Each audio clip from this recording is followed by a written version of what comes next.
కృపగల దేవునికి అంత ఉగ్రత అని అనుకోవచ్చు.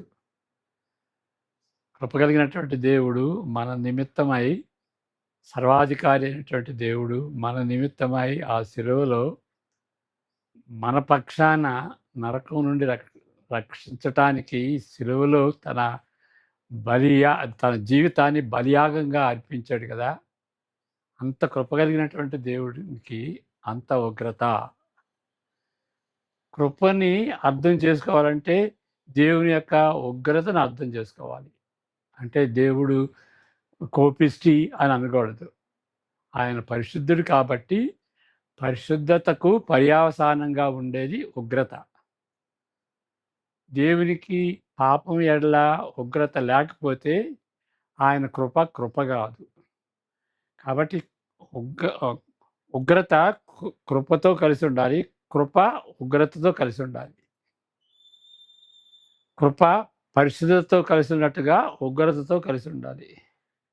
ఉగ్రత దేవుని యొక్క ఉగ్రత పరిశుద్ధతతో కలిసి ఉన్నట్టుగా కృపతో కలిసి ఉండాలి. ఆ రెండు లేకపోతే దేవుని యొక్క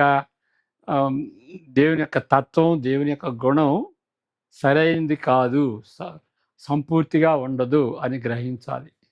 దానికి చెందినటువంటి సంఘటన ఇక్కడ మనం చూస్తాం. ప్రార్థన చేసుకుందాం. May the words of my mouth and the meditation of our hearts be acceptable in thy sight, our rock and redeemer. Amen. మే 11కి చెందినటువంటి వాక్య భాగం యెషయా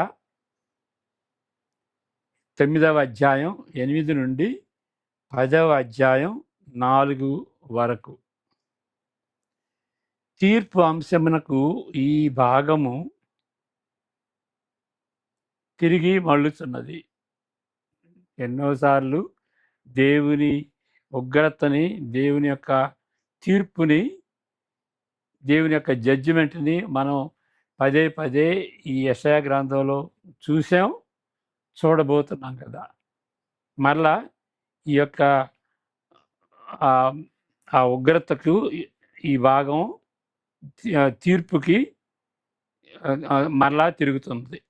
ఈసారి దక్షిణ రాజ్యం పైన యూదాకు వ్యతిరేకంగా కాకుండా ఉత్తర రాజ్యమైన ఇశ్రాయేలుకు వ్యతిరేకంగా తీర్పు జరుగుతున్నది. ఇంతవరకు దక్షిణ రాజ్యంపై దేవుని యొక్క ఉగ్రతని, తీర్పుని చూసాం.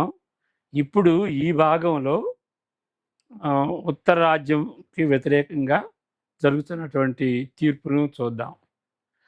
ఉత్తర రాజ్యాన్ని ఎఫ్రాయిం అంటారు, లేకపోతే షోమ్రోను అంటారు. సమరియా అని ఇంగ్లీష్లో ఉంటుంది. Ephraim or Samaria. ఈ భాగాన్ని 4 విభాగాలుగా విభజించవచ్చు. భాగం అంటే లార్జర్ సెక్షన్, విభాగం అంటే దానిలో ఉన్నటువంటి సబ్ సెక్షన్. ప్రతి విభాగము ఒక పల్లవితో ముగిస్తున్నది. ఒక్కొక్క సెక్షన్ ఎందుకు ఏ విధంగా డివైడ్ చేశారంటే ఈ 12, 17, 21, 10వ అధ్యాయం 4 ఈ ఈ సెక్షన్స్లో పల్లవి ఒకటి ఉంటుంది. అది ఏం పల్లవి అని అంటే, ఈలాగు జరిగినను ఆయన కోపము చల్లారలేదు. చదువుకుందాం. 1 నుండి 12, లేకపోతే మొదటి వచనం, 12వ వచనం, 17 అట్లా చదువుదాం. అయినను వేదన పొందిన దేశము మీద మబ్బు నిలవలేదు. పూర్వకాలమున ఆయన జబులూను దేశమును, నఫ్తాలి దేశమును అవమానపరచను. అంత్యకాలమున ఆయన సముద్ర ప్రాంతమును అనగా యోర్దాను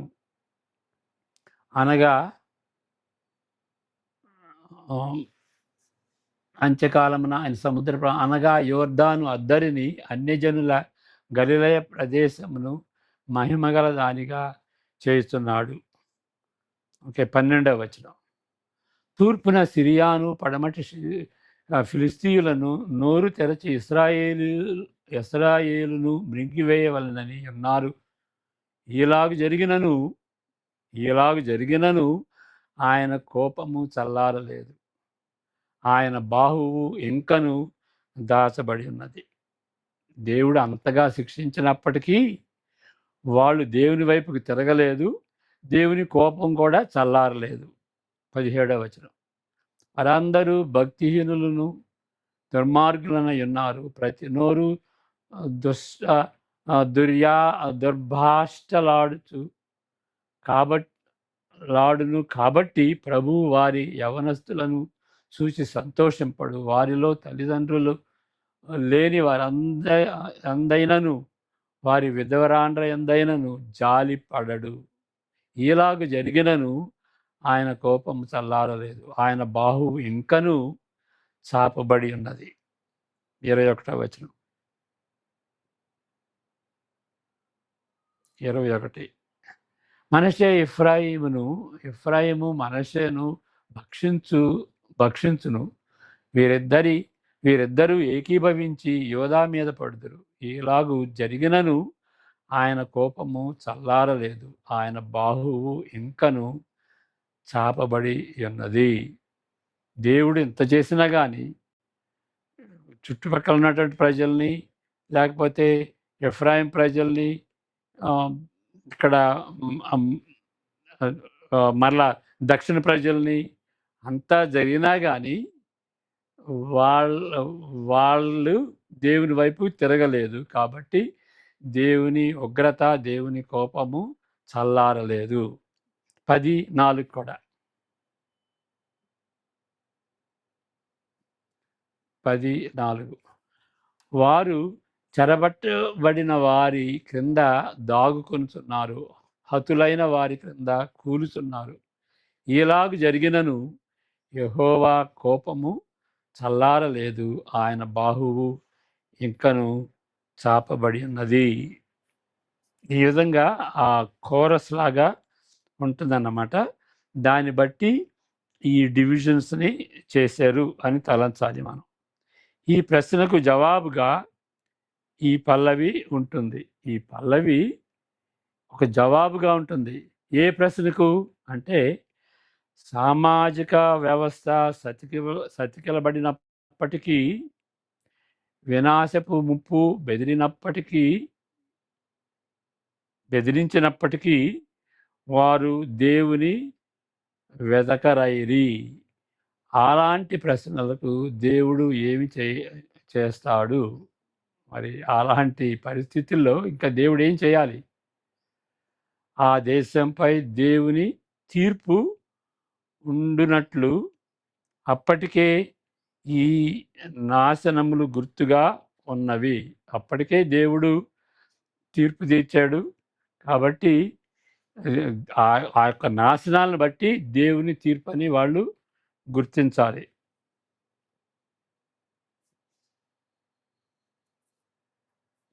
చెబితే ఈ యొక్క పల్లవి ఒక జవాబుగా ఉంటుంది. ఏ ప్రశ్నకి జవాబు అంటే, ఇంకా అలాంటి పరిస్థితుల్లో దేవుడు ఏం చేయాలి? సామాజిక వ్యవస్థ సతికిలబడినప్పటికీ, వినాశపు ముప్పు బెదిరిస్తున్నప్పటికీ వారు దేవుని వైపుకు తిరగకుండా ఉంటున్నారు. అలాంటి పరిస్థితుల్లో దేవుడు ఏం చేయాలి అనేటువంటి ప్రశ్నకి ఇది ఒక జవాబు అన్నమాట.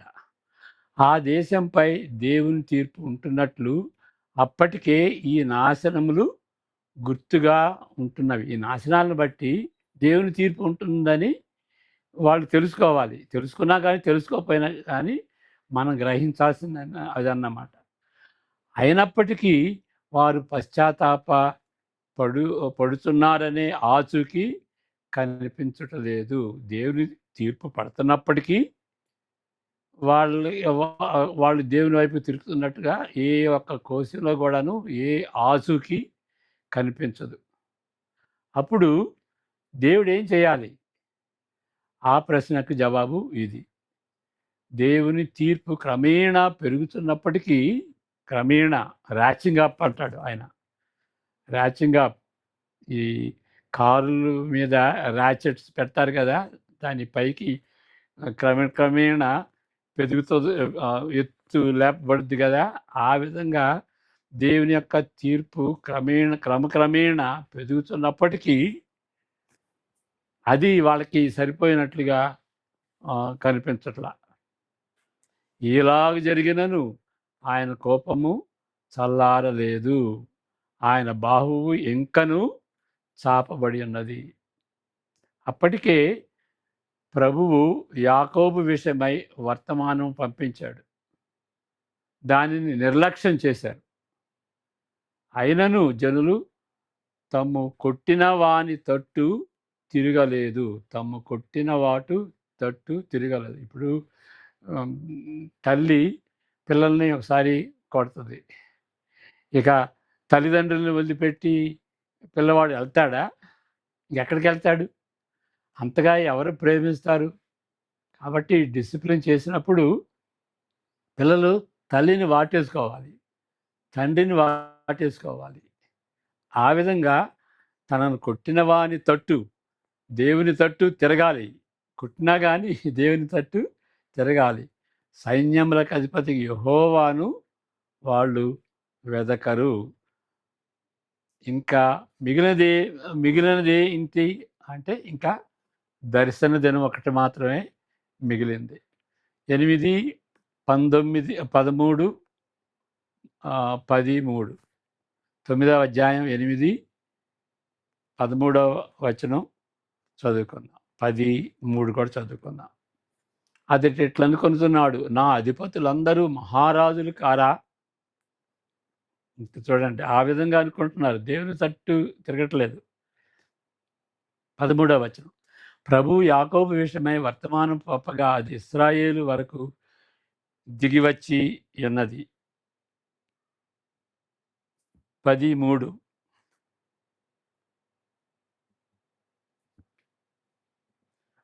అయినను జనులు 13 దర్శన దినమున దూరము నుండి వచ్చు ప్రళయ దినమున మీరేమి చేయుదురు? సహాయము నొందుటకు ఎవరి యొద్దకు పారిపోవుదురు? మీ ఐశ్వర్యమును ఎక్కడ దాచుకుందురు? కాబట్టి దేవుడు తీర్పు చేస్తుంటే దేవుని వైపుకు తిరగాలనేటువంటి ఉద్దేశంతో దేవుడు డిసిప్లిన్ చేస్తాడు. కాబట్టి మనం కూడాను ఆయన వైపు తిరగాలి. మనమే తిరగటమే కాదు, ఇశ్రాయేలీయులు దేశం అంతటా కూడాను, లేకపోతే ఉత్తర దేశం ఇఫ్రాయిం అంటాం కదా, ఇఫ్రాయిము దేవుని వైపుకి తిరగాలి, షోమ్రోను దేవుని వైపుకి తిరగాలి. ఎంత తీర్పు తీర్చినా కానీ వాళ్ళు తిరగట్లేదు. ఈ 4 విభాగాల్లో మరొక ఆలోచన ఉజ్జాయింపుగా ఉంటుంది, అంటే రఫ్గా ఈ ఆలోచన కూడా ఉంటుంది. మొదటి 2 విభాగములు నైతిక క్షీణత నొక్కి చెప్పుతున్న తీరు కనిపిస్తుంది. నైతికంగా వాళ్ళు క్షీణించిపోయారని నొక్కి చెప్తున్నటువంటి ఈ భాగాలు, 2 భాగాలు. వారందరూ భక్తిహీనులను దుర్మార్గులనై ఉన్నారు. ప్రతి నోరు దుర్భాషలాడును. 17వ వచనం చదువుదాం. 17 బైబిల్లో చదువుకుందాం. వారందరూ భక్తిహీనులను దుర్మార్గులనై ఉన్నారు. ప్రతి నోరు దుర్భాషలాడును. కాబట్టి ప్రభువు వారి యవనస్తులను చూచి సంతోషపడు. వారిలో తల్లిదండ్రులు లేని వారి అందైనను వారి విధవరాండ్ర అందైనను జాలిపడడు. ఇలాగ జరిగినను ఆయన కోపము చల్లారలేదు, ఆయన బాహువు ఇంకను చాపబడి ఉన్నది. కానీ భక్తిహీనత అగ్ని వలె మండుచున్నది. అది గచ్చ పొదలను బలు రక్కసి చెట్లను కాల్చి అడవి పొదలలో రాచును. అడవి పొదల్లో మరి అగ్ని రాసుకుంటే ఇక దాన్ని ఎవరు ఆపలేరు కదా. మరి వాళ్ళ భక్తిహీనత అట్లా ఉంది. కాబట్టి దేవుని ఉగ్రత కూడా అట్లాగే ఉంటుంది. త్వరలో సామాజిక విచ్ఛిన్నము, సాంస్కృతిక పతనము జరుగుతున్నది.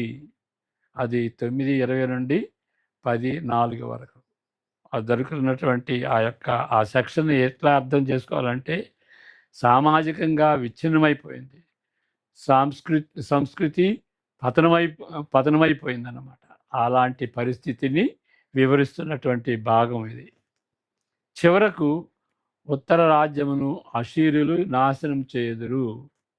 కదా అందరికి తెలిసిందే. 722లో పూర్తిగా నాశనం చేశారు.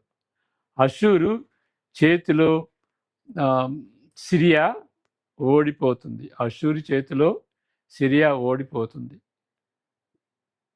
క్రీస్తుకు పూర్వము 722లో ఏం జరుగుతుందంటే సిరియా ఓడిపోవటం క్రీస్తుకు పూర్వం 722లో. మరి క్రీస్తుకు పూర్వం 732లో ఇస్రాయేలు చిక్కుకుపోతుంది అషూర్కి. మరి క్రీస్తుకు పూర్వం 71లో యోధా కూడా చెదిరిపోయింది.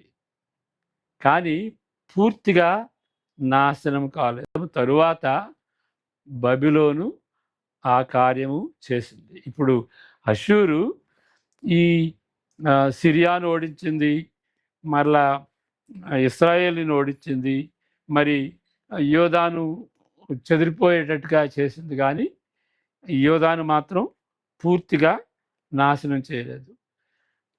అషూరు చేయకపోయినప్పటికీ బబిలోను ఆ కార్యాన్ని పూర్తి చేసింది. మరలా ఈ విభాగం 13 నుండి 17 వారి కామకత్వాన్ని బట్టి దేవుడిచ్చిన హెచ్చరికలపై శ్రద్ధ పెట్టనందున ఉత్తర ప్రజలను ఖండించినప్పటికీ ప్రథమంగా నాయకులపై ఆ బాధ్యత మోపబడినది. వాళ్ళందరూ మరి పాపులే, ఇశ్రాయేలీలు ఆ జనాంగం పాప జనాంగమే. దానికి ఎవరు బాధ్యులు అని అంటే నాయకులు బాధ్యులు అని వాళ్ళ బాధ్యత ఉంది. మరి ముఖ్యంగా నాయకులపై ఆ బాధ్యత ఉన్నది. యెహోవా ఇశ్రాయేలుల నుండి తలను తోకను ఒక్క దినమున కొట్టివేయను. పెద్దలను ఘనులను తల అని అంటారు. కలలాడు ప్రవక్తలు తోక అని అంటారు. ఈ జనుల నాయకులు త్రోవ తప్పించువారు. వీళ్ళు చేసేది ఏంటంటే, ఈ నాయకులు చేసేది ఏంటంటే ప్రజలని పెడద్రోవ పెడతారు. 14, 15, 16 వచనాలు చదువుకుందాం.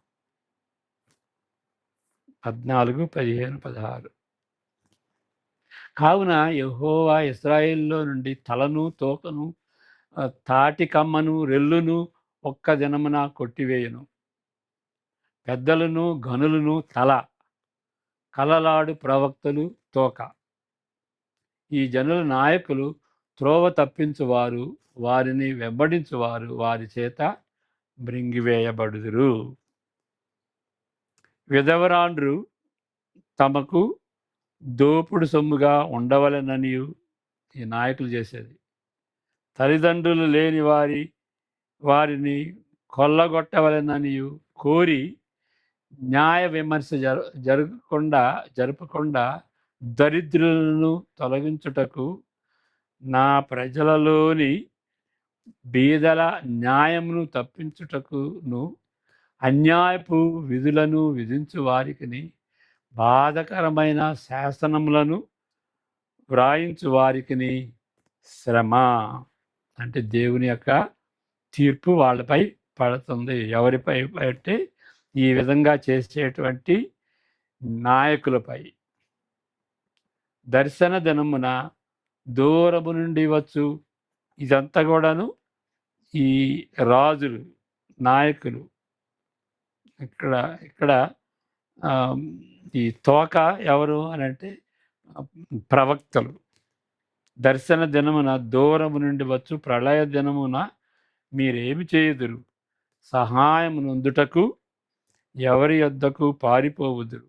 మీ ఐశ్వర్యమును ఎక్కడ దాచుకొందురు అని మరి నాయకుల్ని దేవుడు గద్దిస్తుంటున్నాడు. యెషయా 10:1-3 వరకు చదువుకుందాం. విధవరాండ్రు తమకు దోపుడు సొమ్ముగా ఉండవలెననియు, తల్లిదండ్రులు లేని వారి కొల్ల పెట్టుకొనవలెననియు కోరి న్యాయ విమర్శ జరపకుండా దరిద్రులను తొలగించుటకు, నా ప్రజలలోని బీదల న్యాయమును తప్పించుటకు, అన్యాయపు విధులను విధించు వారికిని, బాధకరమైన శాసనములను వ్రాయించు వారికిని శ్రమ. 3వ వచనం కూడా. దర్శన దినం, లాస్ట్ డే, తీర్పు దినమున, దూరము నుండి వచ్చు ప్రళయమున మీరేమి చేయుదురు? సహాయమునందుటకు ఎవరి యొద్దకు పారిపోవుదురు? మీ ఐశ్వర్యమును ఎక్కడ దాచుకుందరు అని చెప్తున్నాడు. కాబట్టి దేవుని యొక్క ఉగ్రత, పరిశుద్ధతను బట్టి దేవుని యొక్క ఉగ్రత ఆ విధంగా ఉండగలదు. కాబట్టి ఎప్పుడైనా సరే దేవుడు కృప కలిగినటువంటి దేవుడే కానీ పాపాన్ని నిర్లక్ష్యం చేయడు. తీర్పు తప్పకుండా తీరుస్తాడు. లేకపోతే ఆయన దేవుడే కాదు. అలాంటి దేవునితో ఎట్లా మెలగాలి? మనం ఆయన వైపుకి తిరగాలి. ఆయన వైపుకి అంటే ఒక విధంగా చూస్తే యేసుక్రీస్తు ద్వారా దేవుని వైపుకి తిరగాలి. యేసుక్రీస్తు ఆయన శిలువలో దేవుని యొక్క కృపని ప్రత్యక్షపరుచుకున్నాడు. ఎంతగానో అంటే దేవుని యొక్క ఉగ్రతను చల్లార్చుకున్నాడు. అంతగా ప్రేమించాడు అన్నమాట. అదే యోహాను సువార్త 3:16 మనం చూస్తున్నాం.